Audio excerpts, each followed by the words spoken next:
So for today's video nga lang dito pa rin tayo sa bahay ng aking kaibigan.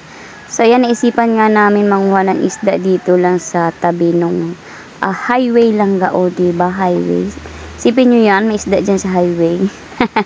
So ayan na nga lang kailangan niyang takpan yan para hindi makalusot yung isda. Kasi sabi nung papa niya, may nakikita daw na maraming gurami langga. Hindi ko alam pa anong tawag sa inyo langga. Basta gurami.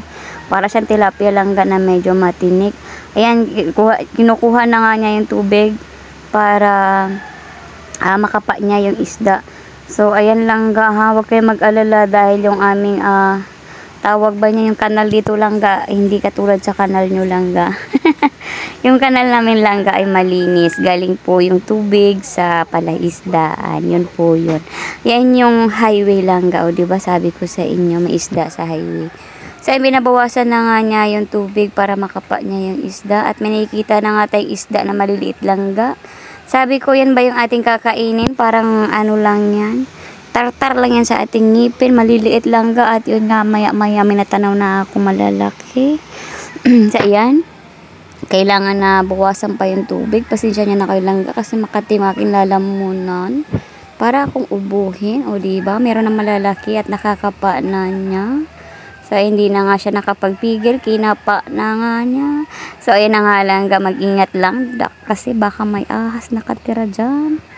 O diba? Huwag kayo mag-alala dyan langga. Malinas yan.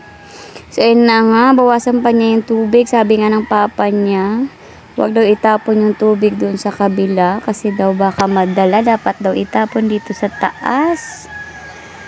Ayan. Pero doon pa rin niya tinatapon. Ayan, may nakapa na nga siya. May nakita nga siyang janitor fish langga. Pero wala naman tayong aquarium. So, hayain muna natin dyan. Wala ngapa-ngapa na nga siya. Dahil excited siyang mga langga. So, ayan na nga. Dyan na nga niya tinapon sa taas. Para makita daw namin kung may nakuha. Ayan na nga, may nakuha na nga. May nakita na nga tayo. Ayan. Hindi ko alam kung anong tawag sa inyo ng langga. Pero sa amin niya igurami. Para siyang tilapia. O diba? At matinik siya. Ayan na nga yun natin nakuha. So yun yung aking amiga langga. Ay naku, ang ingay dito langga. Ang daming manok sa tabing bahay. So ayun na nga. Ayan, may nakita na naman tayo. O see, sabi sa inyo ang daming isda langga. Kaya lang yung iba maliliit. O, diba? So, ayun na nga langga. Ang gitira lang tayo. Yan ako na rin. Nakikipulot na rin ako langga. Dahil sabi ko, ay, nakakatuwa naman ito. Kaya lang yun nga lang napansin ko. Parang madaming maliliit. So, kinuha ko na rin yung maliliit langga, no? So, ayan. So, sabi sa inyo, sa tabing daan. Highway yan langga. Kunting kimbot mo lang ay madalas ka na sasakyan langga. So, yun na nga yung atin nakuha. May malalaki, may maliliit. O, diba? At medyo maingat nga tayo dyan dahil matalas yung kanyang tinik. O, diba? Ang sabi sa inyo, ang daming manok. Hayain nyo na. O, diba? May mga janitor fish din langga. O, diba? Tuntua rin tayo dyan. O, diba langga, ang dami? Ayan, ang dami nila.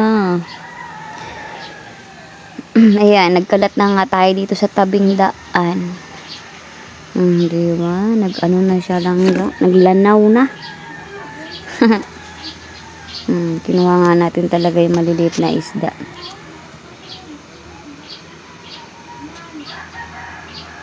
Diba pansin nyo langga? Ang dami nila. Kaya lang feeling ko yung iba parang bagong silang lang. Bagong silang. So yun na nga yung ating nakuha. Ayan, may janitor fish. May maliliit. May malalaki. So yan yung paligid nila langga. Ang kalat na nga sa daan. At hindi pa rin papigil. Kumuha pa rin ang kumuha. At yan nga, medyo maingat nga tayo dyan langga dahil nga baka may ahas dyan sa ilalim. Kapa-kapa lang. Baka may natitira pa. O see? Sabi sa inyo langga, inggitirang palaka ako. Yan, bumaba na rin. O see? Bumaba na nga ako langga. Nangapa-ngapa na rin ako. At may nakita ako parang tahong. Sabi ko, ano ito? Parang tahong na shell. Pero ang tahong dapat sa dagat, 'di ba? Ewan ko ba't parang may tahong. Pero nung tinitigan ko lang hindi siya tahong, parang lang.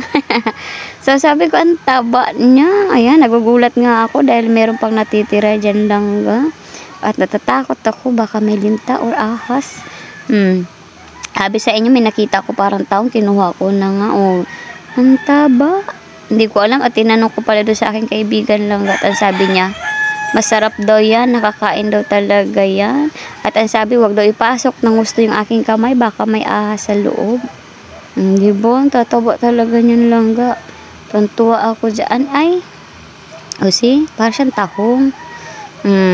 Yan, kaya nga tinanong ko doon, sabi, makain daw talaga yan. Ayun, nabasa na nga yung aking putan. Sabi ko, akyat na ako, tama na. So, ayun na nga, binuksan ng aking kaibigan langga. Sabi niya, ang taba naman neto. Pero hindi siya tahong. Hindi talaga siya tahong. Ayan, oh. Hindi ko alam kung ano tawag dyan langga.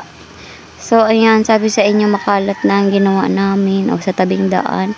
So, ayan na nga, pumunta na nga kami sa puso para hugasan. Ayan langga, habang nilalagyan namin ng tubig langga, ako'y napapaisip man din. Na-realize ko langga, kawawa naman sila, uy. O, di ba bagong silang lang tapos ikukunin mo na. Kaya sabi ko sa kaibigan ko, ilagay mo sa kabila, hugasan mo muna. Ilagay mo sa malamig na tubig. Ayan. So, nakita nyo langga, lahat sila buhay.